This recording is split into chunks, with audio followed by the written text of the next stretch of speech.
وتحديدا في ملعب الملك فهد. يعني حتى انه كانت هناك اصوات هلاليه تطالب ان يلعب الهلال في ملعب الامير فيصل بن فهد. الشلهوب يتقدم 3 ضد 2 وكره لفيل هامسون واللي وصل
الشلهوب.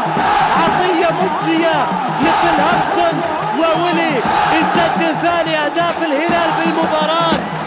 نعم، إذا هبت ريح الزعيم اسكندنافية ليهدي الجماهير الهلالية لقب الآسيوية.